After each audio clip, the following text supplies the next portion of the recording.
এখন কথা হচ্ছে গিয়ে আসো আমরা শুরু করি, সেটা হলো যে আমাদের নর্মালি যে ফ্লো চার্ট, বুঝছো? তো দেখো, আমরা এইচএসসি যে রাইটিং স্কিলের যে কথাগুলো বলছি সেটা হলো ফ্লো চার্ট। আচ্ছা, ফ্লো চার্ট কি জানো? আমি তোমার যদি বলি যে একটা প্যাসেজ, মূলত একটা প্যাসেজ বা সেটা একটা প্যারাগ্রাফ হইতে পারে। তো ওই যে ওই প্যারাগ্রাফটা কিভাবে আগাইছে আসলে, ওই জিনিসটাকে তোমার ওভারঅল ব্যাখ্যা করতে হবে যে আসলে ওইটা আগাইছে কিভাবে। তো মূলত তোমার যে ফ্লো চার্ট গুলা থাকে, তো তোমার ফ্লোচার্ট গুলো তুমি কিভাবে লিখবা আসলে, এগুলো নিয়ে আমি এখন কথা বলবো অবশ্যই। কিন্তু কথা হচ্ছে যে ফ্লোচার্ট মূলত যে ছয়টা ছয়টা পার্টে লেখো বা আটটা পার্টে লেখো, তুমি যে কয়টা পার্টে তোমার লিখতে বলে আসলে তুমি সেই কয়টা পার্টে লিখবা, কিন্তু আসলে কি লিখবা এটা অনেক ইম্পর্টেন্ট। এন্ড কিভাবে তুমি লিখবা, তো এখন ফ্লোচার্ট লেখার জন্য তোমার নর্মালি দেখো ইন্ট্রোডাকশন আমি যদি বলি যে নর্মালি যে একটা গ্রাফ, বুঝছো, আহ 1 থেকে 2 সেন্টেন্সের মধ্যে তোমার হচ্ছে এক্সপ্লেইন করা থাকে। আচ্ছা, তো এবার যে আমরা যদি বলি বডি প্যারাগ্রাফ, হাইলাইট ট্রেন্ডস, মানে আমি তোমাদের যদি নর্মালি বলি যে তুমি গ্রাফ চার্ট গুলা কিভাবে লিখবা বা ফ্লো চার্ট কিভাবে লিখবা, আর আসলে ফার্স্টে তুমি একটা গ্রাফ নিজের মনের মধ্যে আঁকাই নিবা যে আসলে ওই যে প্যারাগ্রাফটা বা ওই যে প্যাসেজটা কিভাবে আসলে সামনের দিকে অগ্রসর হয়েছে, কিভাবে আগাইছে, দেন তুমি আস্তে আস্তে ওইগুলা নিয়ে আলোচনা করতে পারবা। তো নর্মালি আগে সামারি করে ওই জিনিসটা মাথার মধ্যে রাখতে হবে যে আসলে ওই প্যারাগ্রাফটা বা ওই গ্রাফ চার্টটা বা ওই যে আমার যেই প্যাসেজটা আমাদেরকে আসলে কি বলতে চাইছে, ওইটাকে সুন্দরভাবে আগে পড়তে হবে। দেন আমার কিছু হাইলাইট করতে হবে মার্কস। দেখো আমি এই পাশে হাইলাইট করে করে দেখাইছি কিছু কিছু জিনিস, এই জিনিসগুলো আসলে ইম্পর্টেন্ট, বুঝছো? ওই জিনিসগুলো দিয়ে তুমি বুঝতে পারবা যে আসলে তোমার ওই যে পুরো প্যাসেজটা, ওই পুরো প্যাসেজটা আমি না পড়ে, মানে ফ্লো চার্টের মূল সিস্টেমটা কি জানো, ফ্লো চার্টের মূল লক্ষ্যটা কি জানো, আমি প্যাসেজটা না পড়ে আমি বুঝতে পারবো যে প্যাসেজটা আসলে কোন আঙ্গিকে আগাইছে বা কিভাবে আগাইছে। মানে আমি প্যাসেজটা পড়বো না, টোটালি আমি প্যাসেজটা পড়বো না, মানে টিচার প্যাসেজ পড়বে না। প্যাসেজ না পড়ে শুধু তোমার ফ্লো চার্ট দেখবে, দেখে টিচার যেন বুঝতে পারে যে ওই প্যাসেজটা আসলে কি নিয়ে বলা হয়েছে এবং প্যাসেজটা আসলে কিভাবে আগাইছে।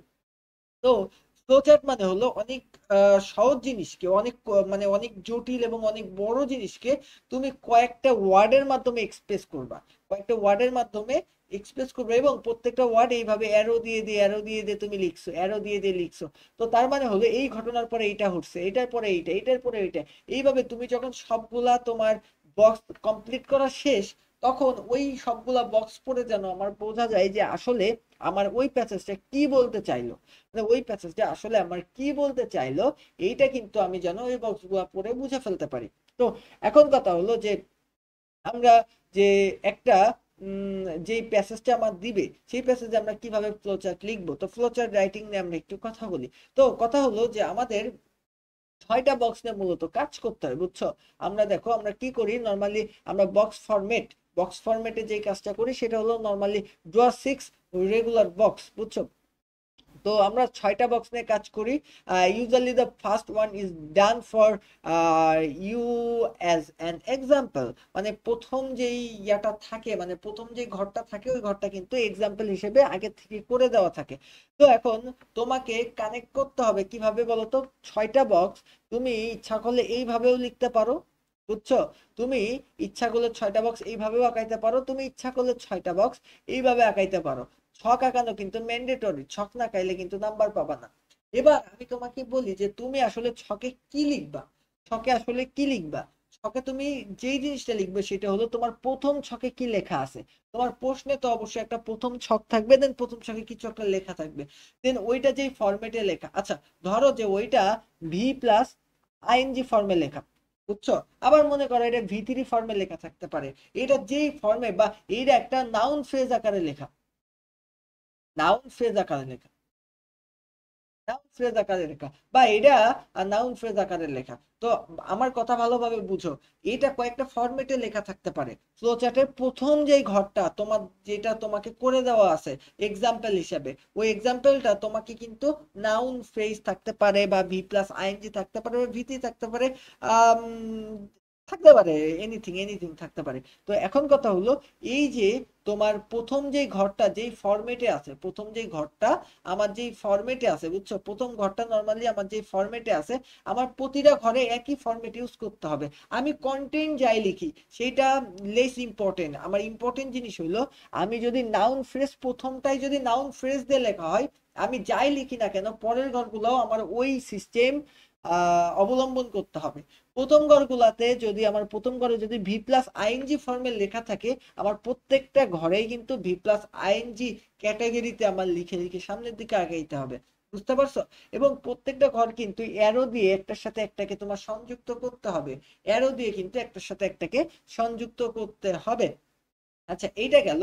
এবার আমি বলি যে use short phrase or point. Use short phrase, তোমাকে অবশ্যই শর্ট ফ্রেজ ব্যবহার করতে হবে। তুমি কিন্তু এখানে ক্লজ ব্যবহার করা যাবে না। ক্লজ মানে কি? ভার্ব থাকবে, মানে বাক্যের কোনো খণ্ডিত অংশ তুমি ব্যবহার করতে পারবে না। তোমার কিছু শব্দ গুচ্ছ ইউজ করতে হবে। মানে তোমার কাজ হলো খুব সিম্পল ওয়েতে পুরো যেই তোমার প্যারাগ্রাফটা আছে বা পুরো যে প্যাসেজটা আছে সেটাকে তোমার ব্যাখ্যা করতে হবে। তো তার জন্য তুমি নর্মাল ওয়েতে যে কাজটা করবা সেটা হলো একেবারে যেই আহ শর্ট যে ফ্রেজ গুলো আছে এই ফ্রেজ ব্যবহার করতে হবে। তুমি যদি একটা পুরো একটা সেন্টেন্স ব্যবহার করে ফেলো তাইলে কিন্তু টোটালি তুমি নাম্বার পাবা না।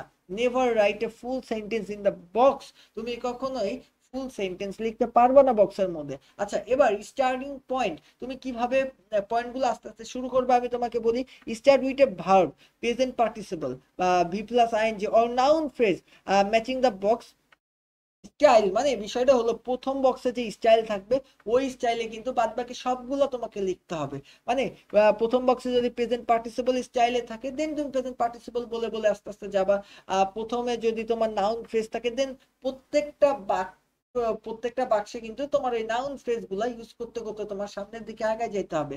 তুমি মাথায় রাখবা যে তোমার যা বলতে চাইছে প্যাসেজে, ওই প্যাসেজের ওই কথাগুলাকে আগে হাইলাইট করে রাখতে হবে যে আমার মূল কথাগুলা কি। এই যে এইভাবে আগে হাইলাইট করতে হবে যে আমার মূল কথাগুলা কি। যেমন তোমার মূল কথাগুলো হলো দ্য বার চার্ট ইলিউশন, বুঝছো? এখানে কি লেখা? ইলিউস্ট্রেটস। তো এখন যাই হোক, এখানে দেখো আরেকটা জিনিস লেখা আছে, however while the number of men decrease the number of women increase. তো এখন এই যে ব্যাপারগুলো এখানে লেখা আছে, তো এই যে লেখার যে ফরম্যাট, এই ফরম্যাট কিন্তু তুমি চেঞ্জ করে তোমার সামনে যে ফরম্যাট দেওয়া আছে এই ফরম্যাটে আনতে হবে। তো এখন কথা হলো যে আমাদের যেই ফ্লো চার্ট থাকবে, ফ্লো চার্টে আমরা কি করতে পারবো এবং কি করতে পারবো না, do or don't do it. তো দেখো ডু ইট আমরা কি কি করতে পারবো।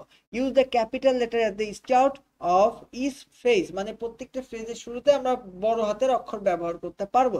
আচ্ছা, এরপরে maintain the series number 1 to 6 inside or prove the box above the box. বুঝছো? এই যে আমাদের যে 6টা বক্স, এই 6টা বক্সে কিন্তু অবশ্যই আমার নাম্বারিং করতে হবে। বুঝছো? 6টা বক্স কিন্তু অবশ্যই আমার কি করতে হবে? নাম্বারিং করতে হবে। Give the capital or heading. আচ্ছা, অবশ্যই কিন্তু আমাদের কি করতে হবে? এই ফ্লোচার্টের একটা হেডিং দিতে হবে, ফ্লোচার্ট শোয়িং। বুঝছো? এটা কিন্তু অবশ্যই তোমার প্রশ্নে লেখা থাকবে যে ফ্লোচার্টে তোমাকে কি দেখাতে বলছে। বুঝছো? এটা আগে তোমার লিখে নিতে হবে যে flowchart showing dot dot dot dash dash dash. এটা তোমাকে আগে লিখে নিতে হবে। আর তুমি কোনটা করতে পারবে না সেটা বলি, অ্যাভয়েড দিস। কোনটা করতে পারবে না সেটা হলো do not use full stops. Flow চার্টের মধ্যে ফুল স্টপ ইউজ করা যাবে না। At the end of the phrase, ফ্রেজের শেষে তুমি কখনো ফুল স্টপ ইউজ করতে পারবে না। আর কি ইউজ করতে পারবে না বলি? Do not draw circle or cloud shape sticks or. আচ্ছা, তো তোমারে নরমালি আমি বলি যে তুমি এই যে বক্স গুলো আঁকছো এগুলা কিন্তু সব তোমার সামান্তরিক আকারে ওই ধূত্তরি, এগুলা কিন্তু সব কি আয়ত আকারে আঁকাতে হবে। তুমি ইচ্ছা করলে গোল গোল দিতে পারবে না, তুমি ইচ্ছা করলে হার্ট দিতে পারবে না, তুমি কিছুই দিতে পারবে না। তোমাকে কিন্তু এই বক্স গুলা এইভাবে আঁকাতে হবে। এরপরে কি don't just copy full sentence. আমি একটু আগে যেটা তোমাকে বলছিলাম যে ওই আমাদের যে প্যাসেজ, ওই প্যাসেজ থেকে হুবহু ফুল সেন্টেন্স তুমি কপি করতে পারবা না। ফ্রম দ্য প্যাসেজ সামারাইজ ইট। বুঝছো? ওই প্যাসেজ থেকে তুমি কোনো বাক্য হুবহু তুলে ব্যবহার করলে কিন্তু তোমার নাম্বার তুমি পাবা না। বুঝতে পারছো? তো আর কোনো কোশ্চেন আছে তোমাদের কিভাবে লিখতে হবে? না ভাইয়া নাই। আচ্ছা, থাকলে বলতে পারো, না বুঝলেও বলতে পারো।